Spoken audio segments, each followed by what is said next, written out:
Hello student, LBT study চ্যানেলের পক্ষ থেকে সবাইকে স্বাগত। চতুর্থ শ্রেণীদের জন্য এই ভিডিওটি। আজকের ভিডিওর প্রশ্নপত্র নতুন হতে চলেছে, তাই সম্পূর্ণ তোমরা দেখবে। 2024 তৃতীয় পর্যায়ক্রমিক মূল্যায়নপত্র অর্থাৎ ফাইনাল পরীক্ষার 2024-এ চতুর্থ শ্রেণীর গণিত বিষয়ের যারা এখনো পর্যন্ত আমার চ্যানেলকে সাবস্ক্রাইব করনি বা আজকে যদি চ্যানেলে নতুন হয়ে থাকো, আমার চ্যানেলটিকে সাবস্ক্রাইব করে রেখো। এরকম শিক্ষা সংক্রান্ত গুরুত্বপূর্ণ আপডেট পেতে হলে অবশ্যই আমার চ্যানেলকে সাবস্ক্রাইব করে রেখে দাও। আজকে আমি তোমাদের সাথে আলোচনা করব 2024-এর যে ফাইনাল পরীক্ষাটা হতে চলেছে ডিসেম্বরের 2 তারিখ অথবা 4 তারিখ থেকে যে পরীক্ষাটা হবে, সেই প্রশ্নপত্রের কিছু সাজেশন নিয়ে তোমাদের সাথে শেয়ার করছি। পড়া শুরু করি। একে দাগে আছে 1, 4, 10 ও 100 দ্বারা বিভাজ্য সংখ্যা বেছে নিয়ে লেখো। তার জন্য এখানে 5 নাম্বার থাকবে। কয়ে আছে এই 4 কে, এখানে দেখো শব্দ ঝুড়ি দেওয়া আছে, শব্দ ঝুড়ি থেকে নিতে হবে। 4 কে কত কত সংখ্যা দ্বারা বিভাজ্য যাবে সেটা দেখতে হবে। তোমরা রাফে ভাগ করে নেবে। আমি একটা তোমাদের দেখিয়ে দিচ্ছি, যেমন 16কে যদি 4 দিয়ে ভাগ করা হয়, 4 × 4 = 16, কতবার হয়ে যাচ্ছে 16। দেখো 4 কে 16 দ্বারা বিভাজ্য যে সংখ্যাটা 4 দিয়ে ভাগ করলে ভাগশেষ 0 হয়, সেটা হচ্ছে সেই সংখ্যা দ্বারা বিভাজ্য হয়। বোঝা গেল? তাহলে 4 কে কত কত দিয়ে বিভাজ্য হবে? 16, 40, 200 আর 400। ক্ষয়ের দাগে 10 কে কত কত দিয়ে বিভাজ্য যাবে? 40 যাবে, 90 যাবে, 200 যাবে, 400 যাবে। গর দাগে আছে 100 কে কত দিয়ে বিভাজ্য যাবে? 200 যাবে এবং 400 যাবে। দেখো এই ছোট সংখ্যাগুলো কেন যাবে না? কারণ এর থেকে তো ছোট, এই জন্য যাবে না। নেক্সট 2 দাগ শূন্যস্থান পূরণ করো। এখানে প্রত্যেকটা প্রশ্নের জন্য থাকবে 1 নাম্বার করে। কয় দাগে আছে সব থেকে ছোট মৌলিক সংখ্যা হলো কি? 2। খ দাগে একটি ত্রিভুজের বাহু আছে কটি? 3টি বাহু আছে। দেখো আমি তোমাদের দেখিয়ে দিচ্ছি, 1, 2, 3টে। ঠিক আছে। গ দাগে যমজ মৌলিক সংখ্যা হলো সেই দুটি সংখ্যা যাদের বিয়োগ কত হবে? 2। ঘয়ের দাগে যে ত্রিভুজের 3টি বাহুর দৈর্ঘ্য সমান তাকে ত্রিভুজ বলে। কি ত্রিভুজ বলা হয়? সমবাহু ত্রিভুজ বলে। উমর দাগে একটি লুডুর ছক্কায় কটি তল থাকে? 6টি। লুডুর ছক্কাটা দেখে গুনে নেবে, দেখবে বুঝতে পারবে। 3 দাগে বিবৃতিটি সত্য না মিথ্যা সেটা লেখো। প্রত্যেকটার জন্য থাকবে 1 নাম্বার করে। ক দাগে এক মৌলিক সংখ্যা বা যৌগিক সংখ্যা কোনোটিই নয়, এই কথাটা সত্য। খ দাগে একটি সংখ্যার একাধিক গুণনীয়ক বা উৎপাদক থাকতে পারে না, এটা মিথ্যা। নেক্সট দেখব, গ দাগে আছে দুটি সংখ্যার সাধারণ গুণনীয়ক কেবলমাত্র 1 হলে তাদের পরস্পর মৌলিক সংখ্যা বলা হয়, এটা সত্য হবে। ঘয়ের দাগে যে ত্রিভুজের 3টি বাহুর দৈর্ঘ্য আলাদা তাকে বিষম ত্রিভুজ বলে, সত্য। ক্ষয়ের দাগে উমর দাগে আছে বলের মতো জিনিসের আকারের নাম হচ্ছে ঘনক, এই কথাটা মিথ্যা হবে, কারণ বলের মতো এটা হয় গোলক আকারের। 4 দাগে সমবাহু, সমদ্বিবাহু ও বিষমবাহু ত্রিভুজ চিহ্নে নাম লিখতে হবে। এর জন্য প্রত্যেকটার জন্য 1 নাম্বার থাকবে। দেখো কয়ে এটা কি?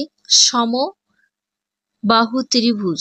কেন সমবাহু ত্রিভুজ? কারণ এটার বাহু তিনটেই সমান। ক্ষয়ের দাগে এটাকে সমদ্বিবাহু ত্রিভুজ বলা হয়। সমদ্বিবাহু ত্রিভুজ বলা হয় কারণ এই দুটি বাহু সমান এবং একটা অসমান, দুটি বাহু সমান দেখে সেই জন্য সমদ্বিবাহু ত্রিভুজ বলা হয়েছে। গয়ের দাগেরটা বিষমবাহু ত্রিভুজ। বিষম কেন? এখানে তিনটি বাহুর দৈর্ঘ্যই সম নয়, সেই জন্য সমান না, বিষমবাহু ত্রিভুজ। 5 দাগে দেখে নেব, সরল করো। এখানে প্রত্যেকটা প্রশ্নের জন্য 3 নাম্বার করে। কয়ের দাগে ফার্স্ট ব্র্যাকেট দিয়ে 20 বিয়োগ 8, তারপরে গুণ 4 বিয়োগ 2। এক কথায় এই দুটি বিয়োগ করে যে বিয়োগফল থাকবে সেটা দিয়ে গুণ করতে হবে। সরলাঙ্ক একদম সহজ। দেখো, প্রথমে 20 থেকে 8 বিয়োগ করলে থাকছে 12, আবার 4 থেকে 2 বিয়োগ করলে থাকছে 2। তাহলে এখানে 20 থেকে 8 বিয়োগ করলে 12 হচ্ছে এবং 4 থেকে 2 বিয়োগ করলে থাকছে 2। এই 12 এবং 2 কে গুণ করলে হয়ে যাচ্ছে 24। 2 12 24 হয়, আবার 2 দুগুণে 4 আর 2 একে 2, 24। ঠিক আছে। ক্ষয়ের দাগেরটা দেখব, 5 গুণ 4 যোগ 2 গুণ 6। এটাকে কি করতে হবে? এই 5 আর 4 গুণ করে এবং 2 আর 6 গুণ করে যে গুণফল দুটো হবে সেটা দিয়ে যোগ করতে হবে। তাহলে প্রথমটা 5 আর 4 যদি গুণ করা হয়, 4 5 20, আর দ্বিতীয়টা 6 আর 2 গুণ করলে 6 দুগুণে 12। তাহলে 20 আর 12কে যোগ করতে হবে। তাহলে কত হচ্ছে? 20 আর 12 যোগ করলে 32 হয়ে যাচ্ছে। গয়ের দাগেরটা প্রথম ব্র্যাকেটে আছে 10 যোগ 6, তারপরে ভাগ চিহ্ন, তারপরে আবার ব্র্যাকেটে আছে 6 বিয়োগ 2। তাহলে প্রথমে যোগ করে বিয়োগ করে তারপরে ভাগ করতে হবে। আমি এই অঙ্কটা তোমাদের দেখিয়ে দিচ্ছি। 10 আর 6 যোগ করলে হয়ে যাচ্ছে 16, আর এখানে 16 আর 6 থেকে যদি 2 বিয়োগ করা হয় তাহলে থাকলো 4। এবার 16 থেকে যদি 4 ভাগ করি তাহলে কত হচ্ছে? 4 4 16। কতবার পড়া হয়েছে? 4 বার। আমি ভাগটা তোমাদের দেখাচ্ছি না, মুখে করে দিলাম। এইভাবে সরল করতে হবে। তাহলে এটার উত্তর হবে 4। 6 দাগে আয়ত, ঘন, গোলক ও ঘনকের একটি করে উদাহরণ লিখতে হবে। এখানে তার জন্য 1 নাম্বার করে থাকবে। কয় দাগে আছে? আয়ত, ঘন। আমি 2টি করে লিখে দিয়েছি। তাহলে আয়ত ঘনর উদাহরণ বই, টিফিন বক্স, তারপরে পেন্সিল বক্স হতে পারে, টেবিল হতে পারে। ক্ষয়ের দাগে ঘনক, তাহলে ঘনক দিয়ে একটা উদাহরণ লুডুর ছক্কা হতে পারে। আরো তোমরা অন্য কিছু লিখতে পারো। গয়ের দাগে গোলক দিয়ে বল, পাতিলেবু, আরো বিভিন্ন জিনিস হতে পারে যেগুলো গোল থাকবে, গোল আকারে। 7 দাগে 2 জোড়া মৌলিক সংখ্যা লিখতে হবে। তার জন্য 1 নাম্বার করে। 2 জোড়া মৌলিক সংখ্যা দেখো লেখা আছে, কয়ে আছে 3 আর 5, আর ক্ষয়ে আছে 5 7। তোমরা যদি আরো এক্সট্রা লিখতে চাও লিখে নিতে পারো। 8 দাগে সমাধান করো। এখানে প্রত্যেকটা প্রশ্নের জন্য 2 নাম্বার থাকবে। তাহলে কয়ের দাগে কি আছে? মালদার এক আম বাগানে 5175টি আম গাছ আছে। প্রতি সারিতে সমান সংখ্যায় আম গাছ আছে। মোট সারিতে সংখ্যা 25 হলে তাহলে প্রতিটি সারিতে কতগুলো আম গাছ আছে সেটা হিসাব করে বের করতে হবে। দেখো, অঙ্কটা আমি এখানে করে দিয়েছি। প্রথমে এই 25-এর মৌলিক উৎপাদকটা বের করতে হবে। 25কে এটা এইভাবে লিখবে, 25কে উৎপাদকে বিশ্লেষণ করলে পাই 5 আর 5, মানে 5 5 25 হচ্ছে। সেটা আমি এটা সিঁড়ির ধাপের ভাগ করেছি, তোমরা যদি চাও আলাদা আলাদা করে ভাগ করতে অন্য নিয়মেও করতে পারো। সেটা প্রথমে 5কে 5175কে যদি ভাগ করা হয় তাহলে হয়ে যাচ্ছে কত, 1035। আমি একটা দেখিয়ে দিই, 5175।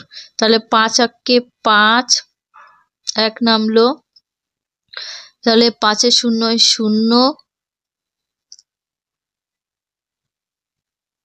1 আর 7 নামলো, হলো 17। তাহলে 7 3 5 3 5 15, 4 5 20, তাহলে বেশি হয়ে যাচ্ছে, 3বার পড়তে হবে, 15।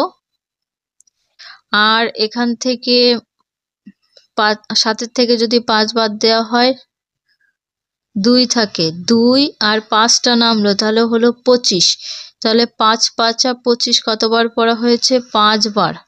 তাহলে 25 এখানে লেখা হলো। তাহলে উত্তর দেখো কত হচ্ছে, 1035। ঠিক আছে, এইভাবে তোমরা গুণটা করে ভাগটা করে নেবে। আমি এই যে আগের থেকে করে রেখেছি। তারপরে আবার 1035কে যদি 5 দিয়ে ভাগ করা হয় উত্তর হবে 207। তোমরা আলাদা রাফে ভাগ করে নেবে। তারপরে লিখতে হবে প্রতি সারিতে 207টি করে আম গাছ আছে। আমি কিন্তু এইটা একদম শর্টে করেছি।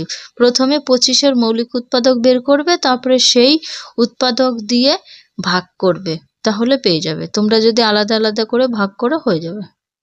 নেক্সট ক্ষয়ের দাগ, হুগলির দিয়ারার চাষি সমীর বাবু পান পাতার গোছ তৈরি করেছেন। 32টি পান পাতার বেঁধে এক গোছ তৈরি করলে 4064টি পান পাতায় কতগুলো গোছ তৈরি করবেন হিসাব করি। এখানে মৌলিক উৎপাদকে বিশ্লেষণের সাহায্য নিয়ে করা যেতে পারে। তাহলে উত্তরে প্রথমে কি লিখতে হবে, 32কে মৌলিক উৎপাদকে বিশ্লেষণ করলে পাই।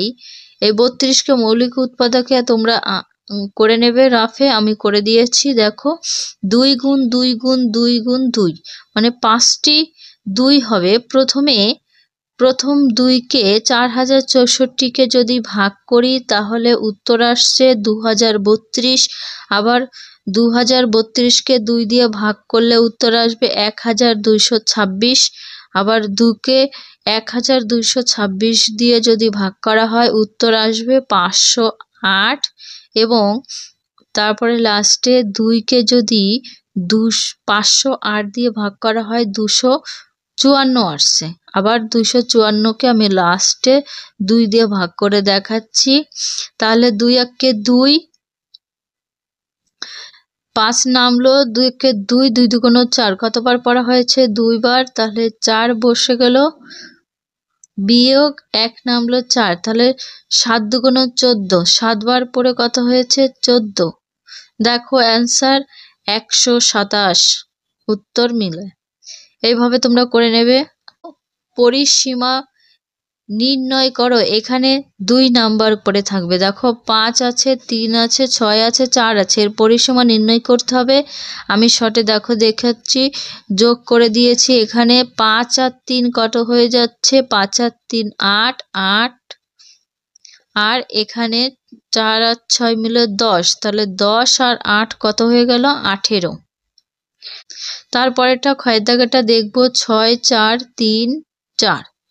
তাহলে কি হবে, প্রথমে 6 আর 4 যোগ করলে হচ্ছে 10, 10 আর 3 হচ্ছে 13, 13 আর 4 17। তাহলে উত্তর কি হবে, পরিসীমা 17 একক। এই দেখো আমি এখানে রাফে ছোট করে লিখে দিয়েছি। নেক্সট দেখবো 10-এর দাগে। 10-এর দাগে কি করতে হবে, গুণ করো, যে কোনো দুটি করতে হবে। এখানে এক একটা প্রশ্নের জন্য 2 নাম্বার করে থাকবে। কয় দাগে আছে, 123কে 12 দিয়ে গুণ করতে হবে। তাহলে আমি করে দিয়েছি এখানে, আরেকবার তোমাদের বুঝিয়ে দিচ্ছি। প্রথমে একক সংখ্যা দিয়ে এই 3টে নাম্বারকে গুণ করতে হবে। তাহলে 3 দুগুণ 6, 2 দুগুণ 4 আর 2 একে 2 হলো। তারপরে এখানে কাটা চিহ্ন দিয়ে আবার এই 1কে গুণ করতে হবে, 3 অক্ষে 3, তারপরে 2 অক্ষে 2, 1 অক্ষে 1। তারপরে এই দুটো মিলে যোগ করতে হবে। এই দুটো মিলে যদি যোগ করা হয় হচ্ছে কত? 6 6 4 আর 3 7, 2 2 2 4 আর 1 এর 1 বসে গেল। তারপরে ক্ষয় দাগেটা দেখবো 105কে 18 দিয়ে গুণ করতে হবে। তাহলে প্রথমে কি করতে হবে? 8কে 5 দিয়ে গুণ করলে 5 8 40, 40-এর 0 হাতে থাকলো 1, 8-এর 0 0। এখানে 0 বসানো যাবে না কারণ হাতে 4 ছিল, তাহলে 4টা এখানে বসিয়ে দিতে হবে। তারপরে 8 অক্ষে 8 হলো। তারপরে কি করতে হবে? নিচে ক্রস চিহ্ন দেওয়ার পরে তাহলে পড়ে থাকলো 1, তাহলে 1কে আবার গুণ করতে হবে। তাহলে 1 আর 5কে গুণ করলে হচ্ছে 5 অক্ষে 5, তারপরে 1-এর 0 0, আবার 1 অক্ষে 1 1 বসিয়ে দেওয়া হলো। এবার টোটালে এই দুটো যোগ করতে হবে। এই দুটো যদি যোগ করা হয় 0 0, 4 আর 5 যোগ করলে হচ্ছে 9, আর 8 এর 8 এখানে বসে গেল, 1 এর 1 বসলো। তাহলে উত্তর হলো 1890। গয়ের দাগেরটা 237-কে 27 দিয়ে গুণ করতে হবে। দেখো 7কে 7 দিয়ে যদি গুণ করা হয় 7 7 49, 49-এর কত হয়? 9 হাতে থাকলো 4, তাহলে আবার 7কে 3 দিয়ে গুণ করলে 3 7 21, 21 আর 4 হয়ে যাচ্ছে 25, 25-এর 5 থাকবে, হাতে থাকবে 2, আর 7 আর 2 গুণ করলে 2 7 গুণ 14, 14 আর হাতে ছিল 2, 14 আর 2 হয়ে যাচ্ছে 16। তারপরে কি করতে হবে? নিচে ক্রস চিহ্ন দেবে, আবার 2কে এই নিচে দশকের সংখ্যাকে কি করতে হবে? 7 দিয়ে গুণ করতে হবে। 7 2 গুণ 14, 14 4 হাতে থাকলো 1, 3কে 2 দিয়ে গুণ করলে কত হচ্ছে? 3 2 গুণ 6, হাতের 1 7, আর 2কে 2 দিয়ে গুণ করলে হবে 2 2 গুণ 4। এই দুটো মিলে টোটাল যোগ করতে হবে। যোগ করলে কত হবে? 9 আর 5 আর 4 9, আর 7 আর 6 13, 13 3 হাতে থাকলো 1, 4 আর 1 5, 5 আর হাতের 1 মিলে হয়ে যাচ্ছে 6। তাহলে অ্যান্সার হবে কি? 6399। এই পর্যন্ত ভিডিও শেষ করছি। ভিডিও ভালো লাগলে লাইক করো এবং তোমার বন্ধুদের সাথে শেয়ার করে দিও। যারা এখনো পর্যন্ত আমার চ্যানেলকে সাবস্ক্রাইব করোনি, প্লিজ চ্যানেলটিকে সাবস্ক্রাইব করে রেখো। যারা ক্লাস 4 এর অন্যান্য সাবজেক্টের ভিডিওগুলো দেখোনি, দেখার দরকার হলে এই ভিডিওতে লিঙ্ক থাকবে, সেখান থেকে দেখে নিতে পারো।